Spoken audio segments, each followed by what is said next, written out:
arrancamos. Bueno, nosotros somos Juli y Gena y nos tocó la técnica de calificación de criterios. Ahí mi compañero comparte pantalla.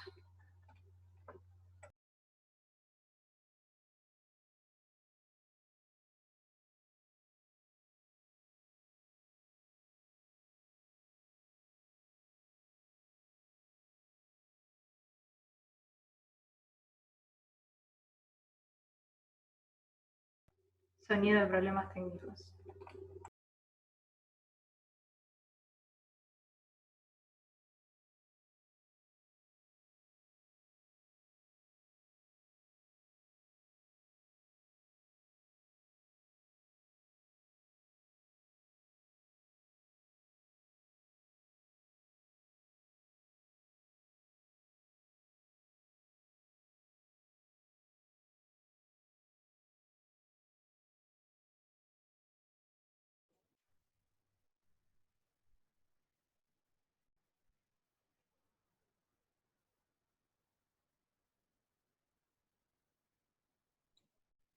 Chicos, ¿quién arranca?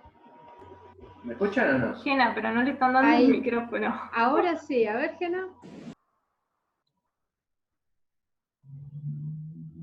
No se escucha, Genaro. Ahí va, ¿me escuchan? Ahora Ahí sí, ahí. Esa, ahí va, de una. Bueno, perfecto. Nosotros tenemos entonces la técnica de calificación de criterios. Ahora vamos a hacer un poquito de historia de la técnica, rastreando los antecedentes un poco de esta técnica, que, adelantándome un poco a lo que les va a decir Juli después, es una técnica que consiste de una matriz, es decir, consiste de aplicar conceptos matemáticos a lo que es la teoría de decisión. Y en este sentido, en 1943 hay un libro que es de Newman, von Neumann y Morgenstern, que realiza un estudio sobre las decisiones individuales y sobre las decisiones colectivas, aplicando conceptos que tengan que ver con la matemática, básicamente. Luego de estos dos autores van a venir casi 12 premios Nobel luego, ¿sí? Entre ellos está también Kenneth Arrow, que es un premio Nobel de Economía, que en el 51 también hace estudios científicos de problemas, pero más que nada lo vincula a decisiones colectivas que tienen que ver con la vida política en las sociedades modernas. Luego, el antecedente más directo, digamos, que tenemos de esta técnica, que es la técnica de calificación de criterios, es la de un profesor que se llama Thomas Sati, que es este que está acá, yo no lo conocía, obviamente, que es un profesor destacado de la Universidad de Pittsburgh, que en el año 70 lo que hizo fue un proceso analítico jerárquico. Así es como se llama por ahí la técnica, esta técnica de calificación de criterios, tal como él la formuló. A partir de ahí empieza, digamos, cómo a desarrollarse esta cuestión de aplicar matrices a los procesos que impliquen problemas de decisión. Específicamente él lo hizo para implementar esta técnica en un proceso de decisión que está vinculado con el Tratado de Reducción de Armamentos Estratégicos, de armamentos estratégicos que hizo Estados Unidos y la Unión Soviética. Básicamente, esta técnica lo que hace, propone un marco racional, digamos, le da un marco racional al problema para representar cuáles son los elementos de un problema de decisión, y específicamente, y lo más importante por lo cual se conoce, es cuantificar esos elementos que tiene un problema de decisión. Bien, esta técnica también se la conoce como matriz de calificación de criterios, matriz de priorización de criterios, modelo de decisión multicriterio difuso o matriz de decisión. Es una herramienta que permite a un equipo seleccionar una opción a partir de la evaluación de las alternativas, según la ponderación y calificación que se le dé a los distintos criterios. ¿Me escuchan? Sí, Juli, sí. Bien. Es decir, que mediante esta técnica es posible determinar las alternativas y criterios a considerar para adoptar una decisión. Lo que propone esta técnica de innovador es que las alternativas y los criterios se generan a partir del consenso de todo el equipo unido, digamos. Ahí va, Gena. Ok, bien. ¿Cuándo es conveniente utilizarla? Bueno, fundamentalmente, como dice ahí, cuando es importante destacar las razones de la elección, es decir, cuando tenemos varias opciones, siempre está orientado a cuando hay varias alternativas, y también cuando es muy importante destacar cuáles son los motivos, digamos, de la decisión que se vaya a tomar. En este punto puede combinarse con otras técnicas como son el brainstorming o la matriz de selecciones apareadas, sobre todo para generar los criterios de elección. Luego se puede utilizar cuando busquemos una selección que sea objetiva entre todas las alternativas. Esto, básicamente, como lo hemos visto en varias técnicas, tiende a la homogeneización de los criterios de cada uno de los integrantes de un equipo tomador de decisiones. Y por último, es una forma del respaldo, ¿sí?, de la justificación de una elección. Tengamos en cuenta que al implementar un proceso de cuantificación, es decir, de matematización de un proceso de decisión, es bastante conveniente utilizarlo cuando debamos justificar una decisión ante terceros.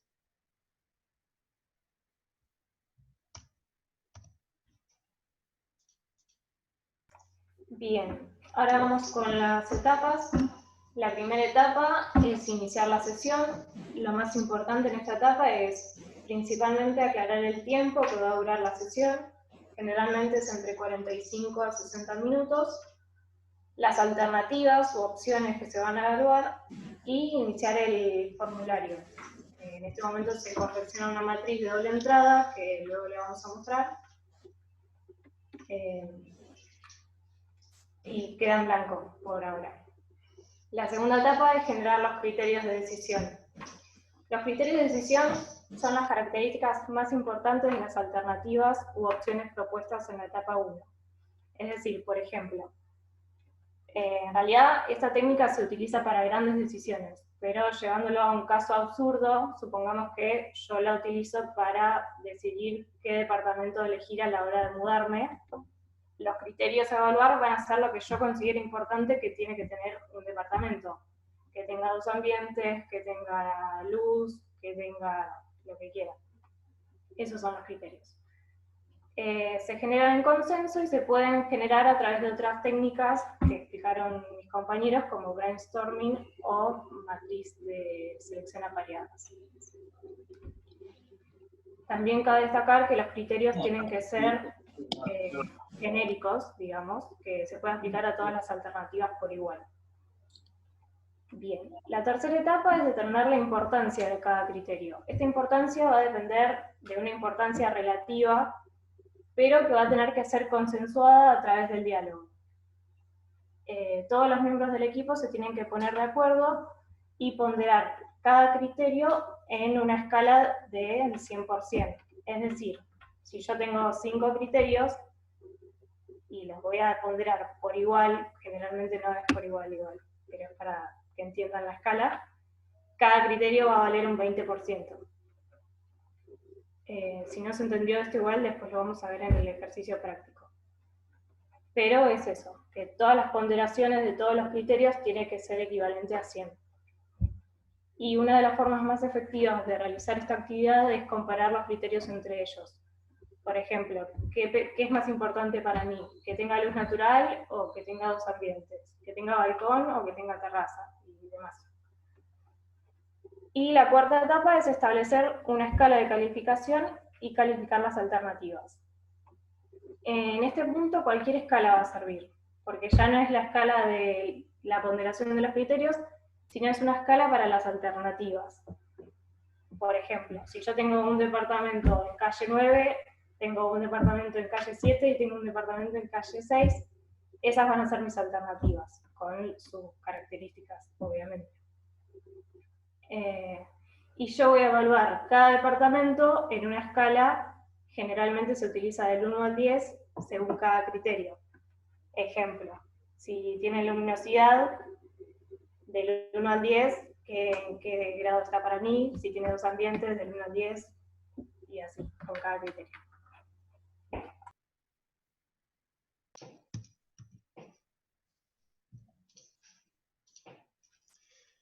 Bien. Ok. En la etapa número 5 hay que calcular el puntaje final obtenido. Ahora les voy a mostrar, perdón la desprolijidad, pero va a ser más cómodo mostrarlo desde acá. A ver. ¿Se me escucha? Sí, re bien. Sí. Sí, bueno, ahí está. Yo tengo una pregunta. Cuando dice que hay que generar ¿Cómo no? los criterios, tiene que ser sobre 100. O sea, ¿lo eligen ustedes o es así? Bien, el tema De los criterios es así. El micrófono. El tema de los criterios es así. Los criterios deben generarlo todo el grupo que es tomador de decisión, ¿sí? En este caso, por ejemplo, lo que estamos viendo es el formulario tal cual está en la bibliografía que planteó la cátedra, ¿sí? Acá tenemos la matriz de doble entrada, ¿sí? Estos criterios, iniciativa, capacidad para marketing y relaciones públicas, ¿sí? Que esto está todo vinculado a un proceso de tomar a un candidato, ¿sí? Es decir, a una selección de personal. Estos criterios tienen que ser elegidos por el grupo tomador de decisión. Y luego, como dijo Juli en el paso anterior, hay que calificar, hay que cuantificar cuánto importan estos criterios en el proceso de la toma de decisión. ¿Sí? En este caso, por ejemplo, iniciativa vale 15%, capacidad para marketing y relaciones públicas vale 20%, ¿sí? Todos esos criterios y el total de su ponderación debe ser igual a 100. ¿Sí? Eso es un proceso que lo van a ir haciendo todos aquellos que formen parte de la toma de decisión. Es decir, es un proceso grupal hasta este momento. Luego lo que estamos viendo acá, estas calificaciones que son individuales, son calificaciones que toma cada uno de los tomadores de decisión. Es decir, en la escala de 1 a 10 evalúan si 1 es muy bajo, digamos Guillermo en el caso A en cuanto a iniciativa, ¿sí? O evalúan, por ejemplo, si es un 8, ¿sí? En capacidad para marketing y relaciones públicas. Los porcentajes están multiplicados aquí abajo, digamos, se multiplica 3 por 15 y se da un número porcentual, ¿sí? Que luego debe sumarse. Vuelvo al Power. ¿Dónde estabas? Aquí.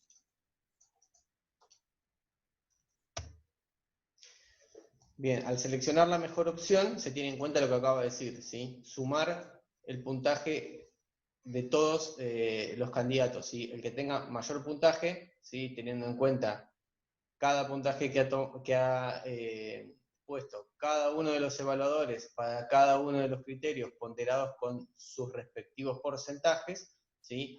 Daría, digamos, cuál es el candidato a tomar en el caso que está en la bibliografía de la cátedra, ¿sí? Entonces, en base a eso, en el punto 6, seleccionar la mejor opción. Y en el punto 7, concluir la sesión.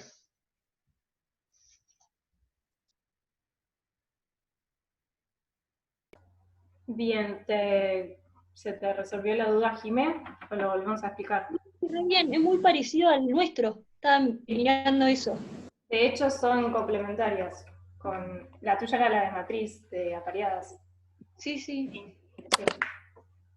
Bien, ahora vamos con las ventajas.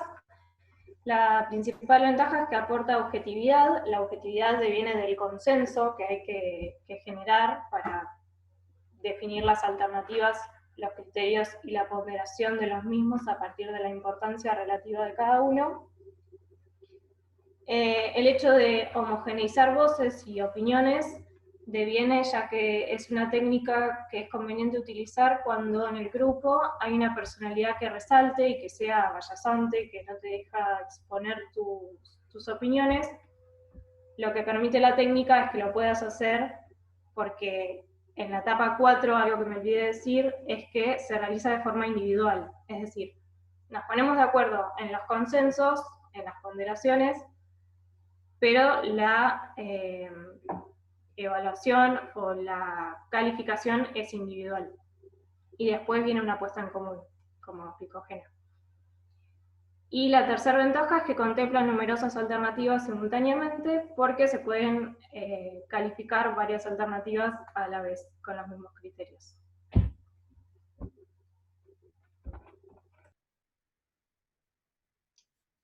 Bien, en cuanto a las desventajas, es que principalmente el mayor puntaje puede no ser la mejor opción. Esto tiene que ver con muchas cuestiones, digamos. Si se implementa, obviamente, un proceso que es cuantitativo, la decisión que arroje este proceso va a estar sujeta o supeditada a de qué manera se han ponderado los criterios, de cuál fue el compromiso de evaluación de cada uno de los evaluadores o calificadores en este caso. Es decir, va a haber un montón, digamos, de cuestiones que van a influir en el resultado. Por eso es tan importante, al finalizar la sesión, la puesta en común, ¿sí? Para ver que todos estén de acuerdo, digamos, con la decisión que ha decantado la técnica. Y la segunda desventaja que tiene es que requiere tiempo. De hecho, requiere bastante tiempo si se quiere implementar un proceso de este tipo. Porque acá lo hemos presentado de esta manera, pero en todos los ejemplos que hemos investigado y que hemos visto, las decisiones que se toman con este tipo de técnicas son decisiones complicadas, que llevan un proceso de investigación bastante a fondo. Porque para llegar a decantar criterios que muchas veces andan entre 10, entre 15 criterios, requiere de que cada uno de los tomadores de decisiones esté verdaderamente empapado en el tema para llegar a ponderarlos de la forma correcta. Entre los ejemplos que tenemos de cuándo está utilizada esta técnica, por ejemplo, se ha utilizado en Microsoft para cuantificar la calidad general del sistema de información, se ha utilizado en la Universidad de Pensilvania para seleccionar profesores universitarios, y se ha utilizado también en la Sociedad Norteamericana de Ingenieros Civiles, por ejemplo, para evaluar el riesgo de las operaciones de los gasoductos de petróleo en el país. O sea, son decisiones bastante importantes.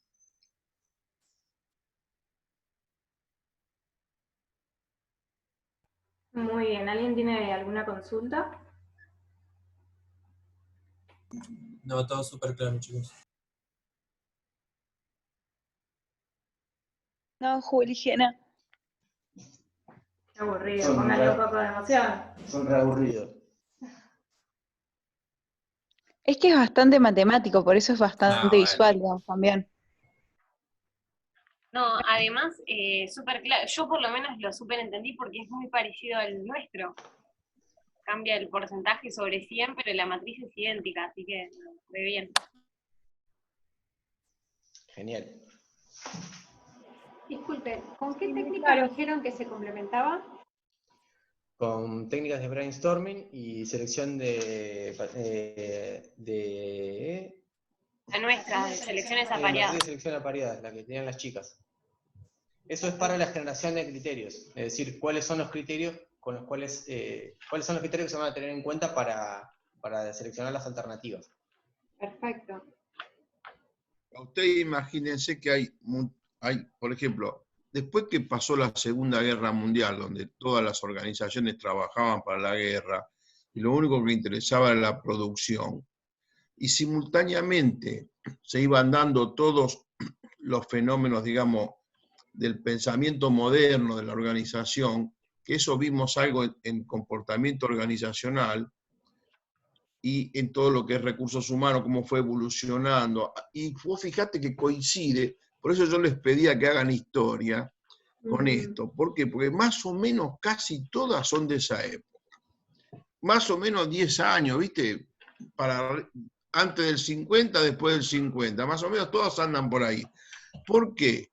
Porque después ahí Simon, que fue premio Nobel, en el año 50 escribió un libro que se llama La racionalidad limitada, donde nosotros nos damos cuenta que no tenemos toda la capacidad para resolver todas las cosas. Y entonces hay que trabajar en equipo. Y muchas veces, cuando vos le preguntás, y eso lo vamos a ver en otras charlas después, más específico, vos le preguntás a una persona que está en una organización, ¿cómo hace para hacer estas cosas? Y por ahí no te sabe explicar. Es difícil tomar ejemplos de ellos como para poder después hacer un modelo y ese modelo usarlo en otro lado, porque depende de la cancha que tiene él, de qué experiencia tiene, cómo lo maneja. Esto ha cambiado mucho. Entonces empezaron a aparecer sin fines de modelos. Hay muchos otros que son mucho más matemáticos.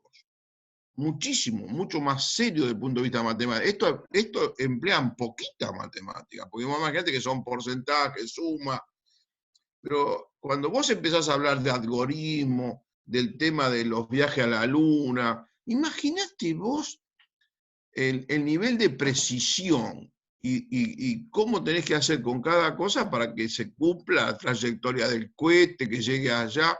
Imagínate cuando fue el hombre a la luna, los requisitos, todas las cosas que están en marcha. Y cuando vos ves los modelos que ellos tienen, es impresionante, porque aparte después le agregaron la computación, ¿no?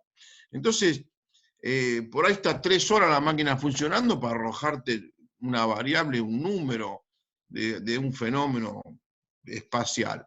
Así que hay montones de modelos. Inclusive hay libros que solamente se encargan de detallarte los modelos. Por ejemplo, yo estos modelos los saqué de un libro. ¿Por qué? Porque son para tomar en empresas más o menos con problemas más sencillos y en grupo, porque son ideales para tomar en grupo estas cosas, te sirven para eso. O sea, vos trabajás en equipo con otra gente, como hicieron ustedes, y fíjate que en equipo van resolviendo, utilizan el pensamiento de 4, 5, 10, 12, que puede asemejarse a lo que puede pasar en una empresa, y de ahí se surgen todo tipo de decisiones, más o menos de acuerdo a la problemática. Algunos se acercan más a un detalle que otras, pero viste que hay algunas que, por ejemplo, como el brainstorming, es una técnica que se puede utilizar en un montón de otras, porque se pueden ayudar entre ellas. Un poco el objetivo era ese, porque ustedes van a trabajar en administración y en recursos humanos, y claro, eso es evidente que van a tener problemas de esta naturaleza, porque seguramente van a ocupar cargos directivos, no tengo ninguna duda. Y ustedes se preparan para eso. Entonces, tener herramientas de este tipo, por ahí no las usás, pero tenerlas en el escritorio guardadas, cualquier cosa sacás el modelito y sabés cómo resolver un problema que se está presentando. Hay miles. Imagínate los problemas que van a venir ahora.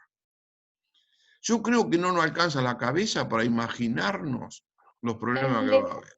El de los chicos y el nuestro también creo que se combina muy bien con la lluvia de ideas, que no sé quién lo haga. Claro, viste, Jime, claro.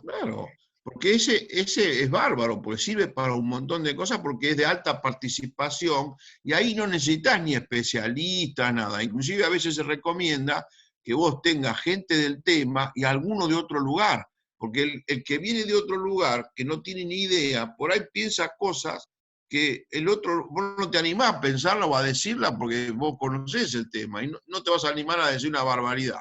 Pero el que dice una barbaridad, a lo mejor despierta en otro un pensamiento que no tenía pensado, porque lo analiza de otra manera, lo combina, y surgen cosas así, ¿viste? Entonces, la experiencia dice que esto, cuando vos trabajás en equipo, siempre las ventajas son mejores. Y son modelitos que son sencillos, pero viste que bien que ustedes, a mí me sorprende, y te digo de corazón, me emociona ver cómo trabajan y las cosas que hacen, porque estoy muy contento de ver lo que hacen, realmente. Igual te hago una pregunta, ¿no es como una desventaja que no sea anónimo? Bueno, eso es un criterio de los que lo hacen. Porque No, ponele, claro, en el libro que pasó Gena decía Alberto Juan, o sea, como que no es anónimo. Bueno, pero En vos realidad después... la técnica, perdón, Claro. Cachito, la técnica se puede aplicar de forma anónima, nada más que nosotros en este Claro. medio virtual y toda hola. la situación, Claro. la única forma que tuvimos es generar Pero un drive. también lo puedes hacer visible si querés. Claro. Bueno, Sí. dime, después vos O sea, elegís. está bueno de las dos maneras. Claro, es según la dinámica de grupo, vos vas evaluando. Si ves que hay personalidades muy fuertes que no te van a permitir que el resto se exprese, bueno, lo haces anónima, pero no hay problema. Está bueno. Bueno. Perdón, ¿no? A ver, pido la ayuda de todos. ¿Puede ser que esta técnica se utiliza en evaluación del desempeño? Nosotros no lo hicimos. Yo no la puse todavía. Sí, igual se puede utilizar una matriz de decisión en evaluación de desempeño. Claro, pero a ver, pido un poco la memoria y la ayuda de todos. ¿Esta técnica no se utilizaba en evaluación del desempeño? Yo no me acuerdo haberlo utilizado Porque así nosotros hicimos un manual directamente. De haberla directamente. visto igual así, creo que no. Pero Aparte, podría Fer, usarse tranquilamente, ¿no? perdón, Sí. Sí. primero queda menos de un minuto. Y segundo, Gena y Juli cursamos el año pasado con Sí. ellos. Creo que Con se hubieran Mauro. acordado. Si fuera, yo no me acuerdo haberlo usado a esa técnica en particular. Es muy similar, se usan técnicas muy similares porque son matrices para evaluar. De hecho, ahora cuando hicimos la actividad nos vimos de las mismas dificultades que cuando estábamos en evaluación de desempeño. Mauro lo usó por ahí, para darnos las calificaciones a Claro. nosotros. Eso sí. Claro, Me Mauro lo parece que usó. Todavía Mauro estamos había intentando armado ese. entenderlo, pero sí, Sí, lo Mauro hizo. había hecho tablas. Bueno, Sí. Mauro, ¿cómo calificaba? La utilizaba, porque ponderaba, digamos, cada uno de los puntos por un porcentaje. Claro. Es verdad. Esa Ahí- tabla odiosa es esta técnica. Pues ahí es cuando es que cada profesor utiliza un criterio diferente para evaluar y calificar. Que no es lo mismo evaluar que calificar. No sé En si